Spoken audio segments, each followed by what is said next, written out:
नमस्ते, मैं डॉक्टर सुरप्रीत चोपड़ा, हृदय, छाती एवं धमनी शल्यक्रिया विशेषज्ञ हूँ।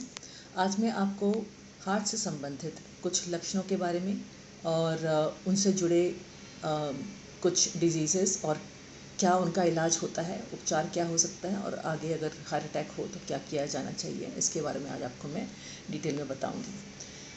अब हार्ट से संबंधित जो लक्षण होते हैं वो मुख्यतः कुछ ही होते हैं, जैसे छाती में दर्द होना, भारीपन होना, जलन होना, सांस फूलना, धड़कन बढ़ना, टायर्डनेस होना, थकावट होना और चक्कर आना या बेहोशी होना।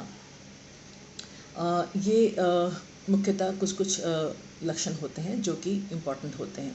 उसके अलावा भी कुछ लक्षण होते हैं, जैसे कि नींद ना आना, सांस फूलना, लेटते समय सांस फूलना, उठने के बाद ठीक हो जाना, पाँव में सूजन होना और भूख कम लगना।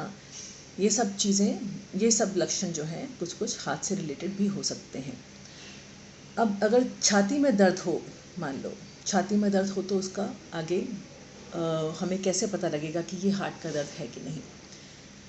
छाती में अगर दर्द छाती के बीचों बीच होता है, भारीपन, जलन, और ये भारीपन या जलन जो है लेफ़्ट साइड में भी हो सकता है, राइट साइड में भी हो सकता है, कंधे तक जा सकता है, पीठ तक जा सकता है, लेफ़्ट आर्म में आ सकता है या जबड़े तक जा सकता है। इम्पॉर्टेंट जो कैरेक्टरिस्टिक्स होते हैं एक हार्ट से रिलेटेड जो दर्द होता है उसके ये होते हैं। उसके अलावा जब छाती में दर्द हो रहा है और वो चलने में बढ़ जाता है या कोई भी परिश्रम करने में बढ़ जाता है तो ये हार्ट से संबंधित हो सकता है। यदि आपको बैठे बैठे भी इस तरह का भारीपन या जलन हो रहा है और यही सब कैरेक्टरिस्टिक्स हैं और चलने में या परिश्रम करने में और ज़्यादा बढ़ जाता है और उल्टी मतली होती है, सांस फूलती है, धड़कन बढ़ती है और एकदम टायर्डनेस आती है और साथ में जैसे पसीना बहुत सारा छूटता है, ये सब लक्षण जो हैं हार्ट से संबंधित हो सकते हैं। जो लोग शुगर से ग्रसित होते हैं उन लोगों में छाती में दर्द यदि हार्ट से रिलेटेड हो, छाती में दर्द कई बार नहीं होता है, बहुत बार नहीं होता है और उनको सिर्फ यही लक्षण होते हैं कि सांस फूलती है, धड़कन बढ़ती है या नींद नहीं आती है, उल्टी मतली होती है, पसीना छूटता है। ये सब लक्षण हो सकते हैं यदि शुगर के मरीज़ हों। ये लक्षण हार्ट से संबंधित हो सकते हैं। ऐसी स्थिति में यदि ऐसा होता है, छाती में भारीपन इस प्रकार के होते हैं, तो आपको फ़ौरन किसी भी नज़दीकी हार्ट के सेंटर में जाके दिखाना अनिवार्य है। यदि नज़दीक में कोई भी हार्ट का सेंटर नहीं है तो कोई भी ऐसा सेंटर या नर्सिंग होम या कोई भी हॉस्पिटल जहाँ पे ECG, इको की सुविधा हो या ब्लड टेस्ट की सुविधा हो, वहाँ पे जाना ज़रूरी है। और ऐसे में आपका ECG कर लिया जाता है। ECG कई बार इनिशियली नॉर्मल भी आ सकता है, पर आपको यदि लक्षण इस प्रकार हो रहे हैं तो आपको उसको इतना इजीली लेना नहीं चाहिए। हो सकता है ये हार्ट का ही हो, इनिशियल कुछ ECG नॉर्मल आ सकते हैं। तो आगे आपको क्या कराना है कि एक इकोकार्डियोग्राफी करवाना है और साथ में ब्लड के कुछ टेस्ट करवाने हैं, जिससे कि ये स्पष्ट हो जाता है कि यह हार्ट का दर्द है कि नहीं। यदि उसके बाद भी ECG और इको नॉर्मल होने के बाद भी अगर आपको ये लक्षण जारी हैं तो बेहतर ये रहेगा कि उस हॉस्पिटल में आप भर्ती हो जाएं 24 घंटे तक। और कुछ सीरियल ECGs किए जाते हैं, मतलब बार बार 6 से 8 घंटे में ECG किए जाते हैं। कुछ ब्लड टेस्ट जो है 6 से 8 घंटे में किए जाते हैं, जिससे कि ये स्थापित हो जाता है कि ये हार्ट का दर्द था कि नहीं था। इस बीच में हमारा वक्त ज़ाया नहीं होता। इलाज एकदम शुरू हो जाना चाहिए, जैसे ही लक्षण होते हैं वैसे ही इलाज शुरू हो जाना चाहिए। अब इलाज क्या होता है कि ब्लड को पतला करने की कुछ दवाइयाँ और हार्ट को प्रोटेक्ट करने की कुछ दवाइयाँ और हार्ट में रक्त का प्रवाह बढ़ाने के लिए कुछ ब्लड पतला करने के इंजेक्शन, ये सब दिए जाते हैं और ऑक्सीजन दिया जाता है, जो कि अनिवार्य होता है ताकि हार्ट में नुकसान ना हो जाए। क्योंकि यदि हार्ट का दर्द हो तो हार्ट का दर्द में क्या होता है कि जो धमनियाँ होती हैं वो ब्लॉक हो रही होती हैं, खून का थक्का जम रहा होता है। इस बीच में रक्त का प्रवाह, जो हार्ट का मसल होता है, उसको रक्त का प्रवाह कम हो रहा होता है। जैसे जैसे वो कम होता है और बंद हो रहा होता है, हार्ट को नुकसान हो रहा होता है, हार्ट का वो हिस्सा धीरे धीरे कमज़ोर पड़ना शुरू हो जाता है। और कई बार ऐसी स्थिति होती है कि वो एक क्या बोलते हैं कि एक परमानेंट डैमेज हो जाता है, वो रिवर्सिबल नहीं होता। तो ऐसी स्थिति में बेहतर ये रहता है कि आप एडमिट होके अपना इलाज शुरू करवा दें, ताकि आपको एक परमानेंट डैमेज होने से बच जाए। अब ये हार्ट अटैक क्या होता है? Excuse me.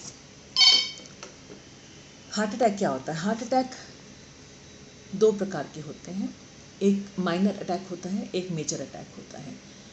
जो मेजर अटैक होता है उसमें हार्ट की धमनियों में ब्लॉकेज हो रही होती है, खून का थक्का जम रहा होता है और पूरी तरह से ब्लॉक हो रही होती है, 100% तक का ब्लॉकेज आ रहा होता है। इससे रक्त का प्रवाह रुक जाता है और हार्ट का मसल वहाँ का जो मसल जो इससे ब्लड सप्लाई हो रहा होता है, वो मसल मर रहा होता है और हार्ट कमज़ोर हो रहा होता है। ठीक है। और जो माइनर अटैक होता है उसमें 99% 95% तक का ब्लॉकेज आ रहा होता है, पर ये बाद में आगे जाके डिटेरियोरेट होके एक मेजर अटैक बन सकता है। इसलिए बेहतर ये रहता है कि फ़ौरन इलाज कर दिया जाना चाहिए, चाहे वो माइनर अटैक हो चाहे वो मेजर अटैक हो। अब यदि ये पता लग जाए कि ये अटैक आ रहा है, चाहे वो माइनर है चाहे वो मेजर है, तो क्या करना चाहिए? फ़ौरन आपको भर्ती होकर इलाज शुरू करना चाहिए। जैसे मैंने आपको बोला कि ब्लड पतला करने की कुछ गोलियां, कुछ दवाइयां, कुछ इंजेक्शन शुरू हो जाने चाहिए हार्ट को प्रोटेक्शन के लिए, और रक्त का प्रवाह बढ़ाने के लिए दवाइयां, और साथ में ऑक्सीजन, ये सब शुरू हो जाना चाहिए। इस बीच में यदि मेजर अटैक होता है और अटैक शुरू होने में या पेन शुरू होने से यदि 6 घंटे ही बीते होते हैं, तो एक प्रक्रिया से जिसको कि हम प्राइमरी एंजियोप्लास्टी कहते हैं, ये प्रक्रिया सिर्फ उन सेंटर्स में उपलब्ध होती है जहाँ पे कैथ लैब की सुविधा होती है और एंजियोप्लास्टी की सुविधा होती है। यदि 6 घंटे के अंदर अंदर आप किसी हायर सेंटर में जहाँ पे कैथ लैब की सुविधा है वहाँ पहुँच जाते हैं, तो प्राइमरी एंजियोप्लास्टी, जिससे कि हम लोग एंजियोग्राफी करके देखते हैं कि कहाँ पे ब्लॉकेज है, और उसको एंजियोप्लास्टी के ज़रिए खोल दिया जाता है, जिससे कि रक्त का प्रवाह फिर से शुरू हो जाता है और वो हार्ट जो है उसको नुकसान होने से बच जाता है। इसको हम प्राइमरी एंजियोप्लास्टी कहते हैं, जो कि 6 घंटे के अंतराल में हो जाना चाहिए। यदि आप एक ऐसे सेंटर में हैं जहाँ पे एंजियोप्लास्टी की सुविधा नहीं है, तो एक और प्रक्रिया है जिसको हम लोग थ्रोम्बोलिसिस कहते हैं, जिसमें कि एक खून का थक्का पिघलाने के लिए एक इंजेक्शन दिया जाता है, जिससे कि वो खून का थक्का पिघल जाता है और रक्त का प्रवाह फिर से शुरू हो जाता है। यदि खून का थक्का नहीं पिघलता और फिर भी लक्षण जारी रहते हैं और ईसीजी में हार्ट अटैक के सारे साइंस रहते हैं, तो बेहतर ये रहता है कि एक रेस्क्यू पीटीसी किया जाना चाहिए, जिससे कि हम कहते हैं कि रेस्क्यू एंजियोप्लास्टी। ये उसी सेंटर में उपलब्ध होता है जहाँ पे एंजियोग्राफी किया जाता है। यदि माइनर अटैक हो, तो माइनर अटैक में भी आपको भर्ती होके सारी जांचें करानी हैं और साथ में खून पतला करने के इंजेक्शन और दवाइयाँ शुरू कर देनी चाहिए। जैसे ही मरीज़ स्टेबलाइज्ड होता है, तो जितनी जल्दी हो सके उसको एंजियोग्राफी के लिए ले लेना चाहिए और ये स्पष्ट कर लेना चाहिए कि कहाँ पे ब्लॉकेज के कारण ये लक्षण आ रहे थे। अब रही बात कि यदि एंजियोग्राफी होती है तो उसके आगे क्या होता है। तो यदि एंजियोग्राफी होती है तो दो चीज़ें हो सकती हैं, या तो एक इनसिग्निफिकेंट ब्लॉकेज होती है, मतलब 60 to 70% के नीचे या 60 to 70% के ऊपर ब्लॉकेजेस, ये दो चीज़ें हो सकती हैं। यदि उसके नीचे हो तो उन मरीज़ों को हम लोग स्टेबलाइज करके इंजेक्शंस वगैरह देके, दवाइयाँ देके हम लोग डिस्चार्ज कर देते हैं और उनको रेगुलर फॉलोअप पे रखा जाता है। और यदि सिग्निफिकेंट ब्लॉकेजेस हों, यानी कि 60 to 70% के ऊपर अगर ब्लॉकेजेस होती हैं, तो ऐसी स्थिति में ये देखना चाहिए कि कहाँ पे वो ब्लॉकेजेस हैं, किस प्रकार के ब्लॉकेजेस हैं, कितना सिवियर है, कितनी धमनियों में वो ब्लॉकेजेस एग्जिस्ट कर रही हैं, और उनको एंजियोप्लास्टी द्वारा खोला जा सकता है कि नहीं।